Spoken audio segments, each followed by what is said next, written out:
Okay, now let's go over our last practice test of the year. Are you all excited? Yeah. I know I am. Oh, sure. Find the volume of a cylinder at pi r squared h. So that's going to be 3.14 times 4.7 squared times 10.8. And you get what, Bobby? B for Bobby. Now, if you use 3.14, you actually don't get exactly that. Obviously, they use the pi button to come up with their multiple choice answers, but you guys were smart enough to figure out that B was the answer. Number 2, remember a cone is just like a cylinder, but it's 1/3 of it, so it's going to be pi r squared h divided by 3. So it's going to be 3.14 times 6.9 squared times 8.9 divided by 3, and what's the answer? Hey! A for Albert. Okay. Number 3. Albertson. The diameter. First thing you should pay attention to is you guys get to use your formulas on the quiz off your yellow sheet. So the only thing you have to pay attention to is what's given to me and what goes in the formula. The formula for a sphere is 4/3 pi r cubed.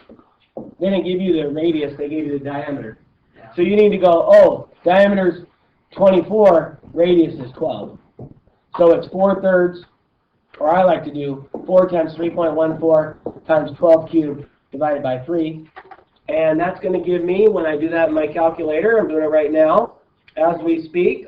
7,234.56. Well, we'll see about that, Bobby. We'll see. I got 21,703.68 divided by 3. 7, 2, 3, 4, rounded to the nearest. It doesn't say round to the nearest tenth. Round to the nearest tenth if necessary. Necessary. It's necessary if it goes past that. So technically, I do want you to put Yes. 0.6, and that would be units cubed. Yes. That's what I was going to put. Good job. 100%. Okay, continuing on, please make sure you're paying attention, Bridget and Trinity. Number 4 is just length times width times height, and the answer is D. all right. Number 5, a triangular prism. Some of you guys are still a little confused with triangular prisms. A triangular prism has 2 triangular bases, okay, and then it has, this is the length, this right here is the length of the prism. So when they talk about, it's a triangular prism. Okay, so we have a base of triangle 11.7 yards, altitude 6.4 yards. Okay? Well, what that means is this is 11.7, this is 6.4, and then the height of the prism is this, 15.9. Okay? So this is where you go, area of the base times the height. You escaped. So the area of the base is going to be 11.7 times 6.4 divided by 2 times the height, which is 15.9. So I'm going to go 11.7 times 6.4 times 15.9, enter, divided by 2, and I get 595. B. Good. Okay, number 6, a pyramid is just 1/3 of a rectangular prism. If it had a base of 6 and 5 and a height of 10, that's a 5, right? Yes. I didn't print out very well. So it's going to be area of the base times the height divided by 3. Area base, yeah, there we go. So it's going to be 6 times 5 is the area of the base times the height, 10 divided by 3. I can divide that out and get 2 times 5 is 10 times 10 is 100. D. All right, moving along. Hopefully you guys all got those ones right. I call those gimmies. You're just plugging into a formula. Number 7, a cone, remember, is just 1/3 of a cylinder. So we do pi r squared h divided by 3. So it'd be 3.14 times 6 squared times 9 divided by 3. I can divide those out. You can do it all on your calculator. It's up to you. 3.14 times 36 times 3 is 339.1 if you round to the nearest 10. Feet cubed. Questions on that one? Okay, 8. This is where some of you got a little, this is where you guys need to understand what we're trying to find and what we're given and what we need to figure out. So we are given the volume on this. We're given V. We know pi is 3.14. Do we know the radius? Yes, 6. Radius is 6. Good, Talon. Okay, do we know the height? No. No, that's what we're trying to find out. Okay, so now you have to go, wait a minute, what do? You can do 2 things. One, you could simplify this, okay, which is probably what most of you did. So most of you did this and probably went 3.14 times 36 divided by 3, and you got 37.68H. Right? Yeah. And then you divide both sides by 37.68, and what do you get? 4.9. So I'm going to go 185 divided by 37.68, and I get 4.9 Yes. feet. Okay? Some of you just treated that as, I don't know, I don't know what you, it gave you the volume. If you like yes, and you're only like 0.1 off. I have to see the work. If you guys don't have work next to problems, I'm just going to mark it wrong. So I need to have what you put in the calculator. Okay? Take your work. Number 9, pi r squared h, right? So it's just 3.14 times 4.5 squared times 35. Now it's just calculator work. So really, again, I want you guys to be confident. You can plug into a formula, but really, once you put that down, you just let the calculator do the work. 2,225.5 rounded, and that will be feet cubed. Okay, 10. I was surprised how many people missed this one. It's just 4/3 pi r cubed. Well, I guess of the ones that turned in their practice test in time for me to correct it. Missed it. I did. Times 14 cubed divided by 3.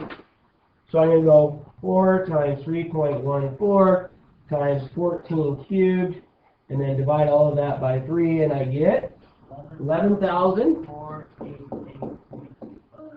Now, if you guys were working in a group and you got it right, you need to make sure you understand what you did wrong and what people did right to get the right answer if you were wrong. Okay, on this one, what 2 shapes are we adding? Sphere.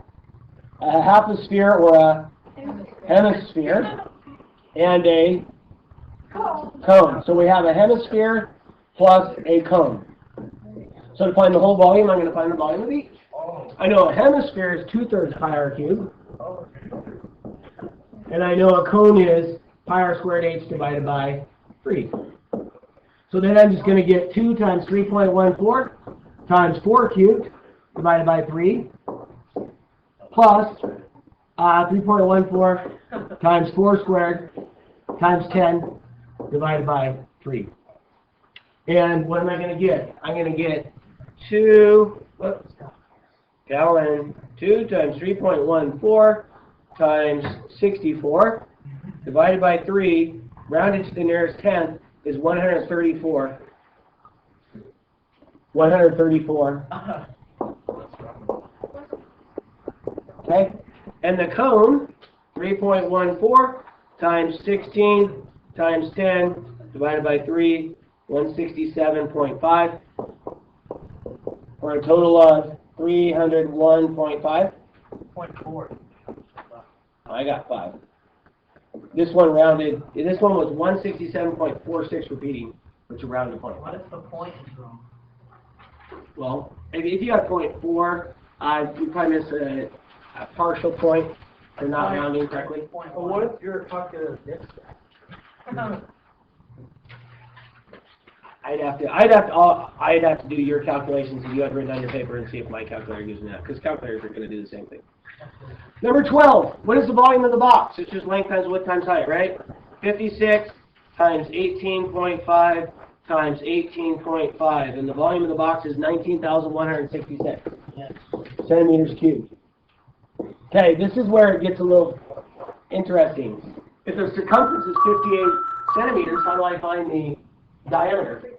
Divide by 2. all readers attending the fabulous Reader Celebration. Fabulous. Please gather now at the library. All readers attending the Reader Celebration, please Jacob, gather are at you the going? library. Thank you. Wasn't reading on the Harry Potter stuff. Okay, 58 equals pi times diameter. So I'm going to divide both sides by 50 by pi, so 58 divided by 3.14, and I get a diameter of about 18.5. 18.5. So if the diameter is 18.5, what's the radius? Gallon, 9.25. Okay?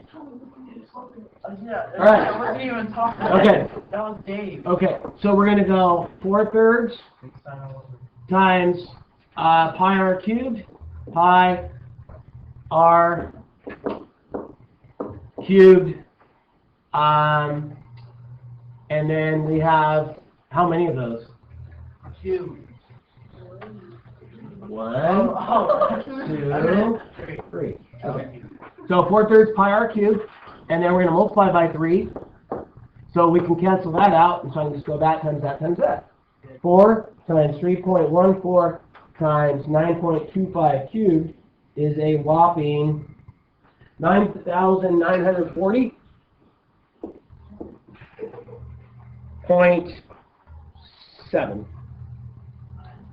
That one I'm just going to round to 41 just for sake. 9941.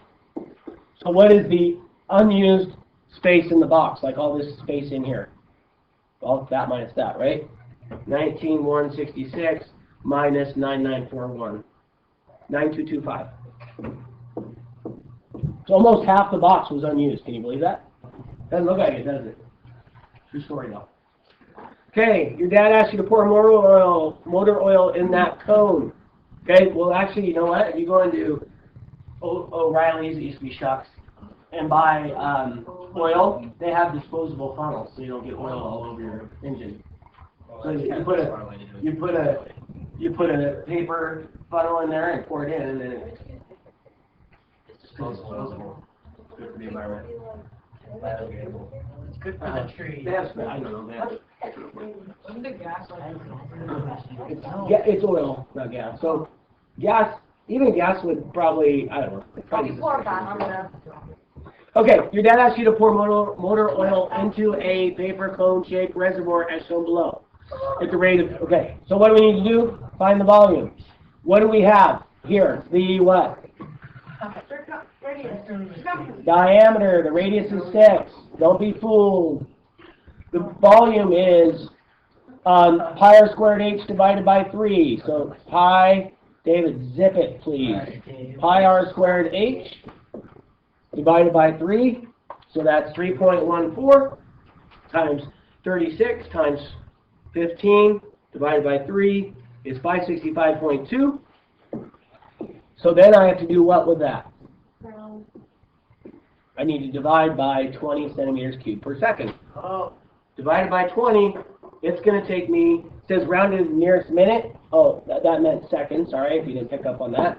The nearest second is going to be 28 seconds. Okay? All right. What is the volume of the cylinder? Pi r squared h, right? 3.14 times, what's the radius? 5.5. What's the height? 11. Okay? So we have 3.14 times 5.5 squared times 11. And the cylinder is 1,044.8. What is the volume of the sphere? Well, we have 4/3 times 3.14 times 4/3 pi r cubed. So we have 4 times 3.14 times 5.5 cubed, and we get 2,000, and then we have to divide by 3, right? And we get 696.6. Now this is interesting to me.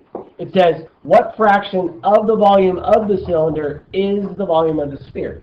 Think about the is of proportion. Where does is go? In the top. Is the volume of the sphere. So the sphere goes on top. 696.6, and the sphere goes on the bottom. So what fraction of this whole thing is this? 2/3. Well, if I go 696.6 divided by 1044.8, I get 0.6 repeating, which is 2/3.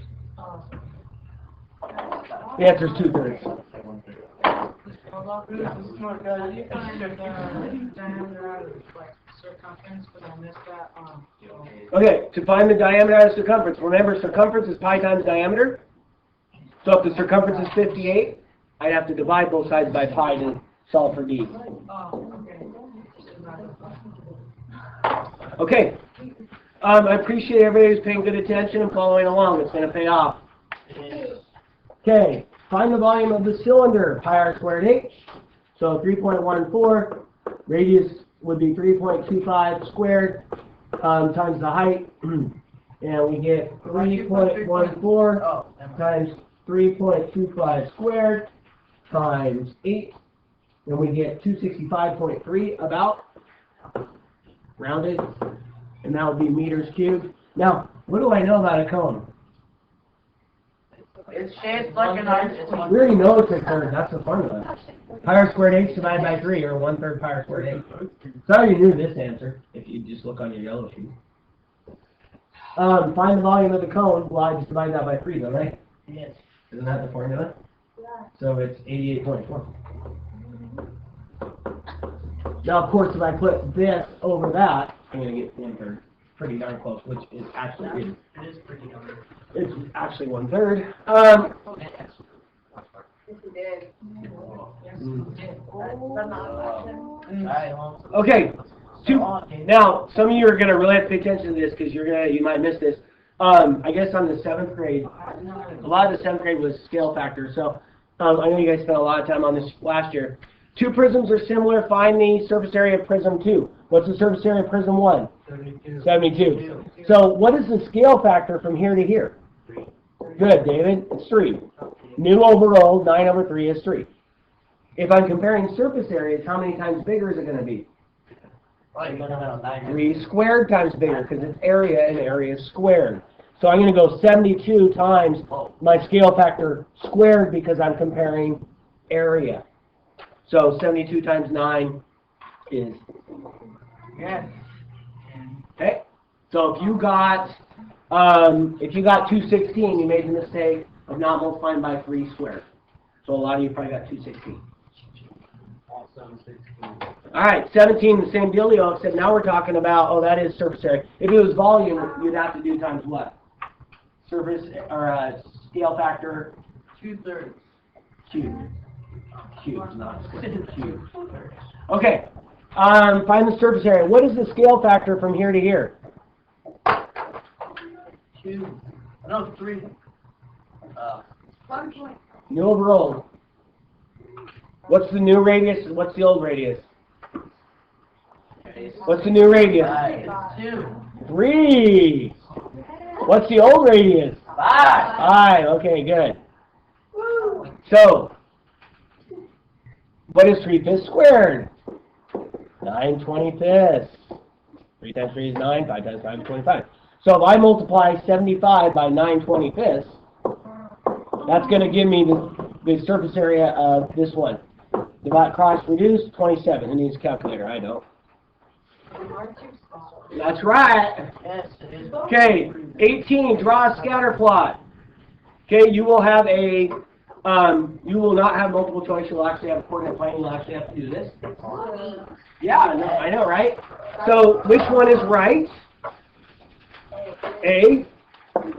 Why is B wrong? It doesn't go through the thing. The trend line does not go through the data, Oh, shoot. nor does C. Okay? I made What kind of relationship? Negative. What's the best equation? Well, what's the y-intercept? C. So it has to be one of these two. Yeah. Okay? Well, if I have 0, 17 as a point, and I have 40, what's 40? You think? Fireball just went down the windpipe. 40 is 4. Okay? 420 it was mostly gone. So we have 44. 44. One day I did that in algebra and it was just a fresh one. I thought someone was going to have to give me the Heimlich. Okay, so there we go. 4 minus 17 over 40 minus 0. So we're going to get negative 13/40, and 13/40 is 0.325. That's why it's D. What? Oh my God, did I get? Okay, number 21. If you use this equation, how many mistakes would you think you'd make if you practiced 21 hours? What are we putting 21 in for? X. Good, Wesley. So I have negative 0.3 times 21. I'd wait till we're done, Gabrielle. Plus 17, and I get 10.7. Okay? That one should have been pretty easy, hopefully. Yeah! That's it? I'm not done. Oh, we're recording. We're still recording. Goodbye. It's not. We had comments. We're still going. Oh, All cut it. Four out.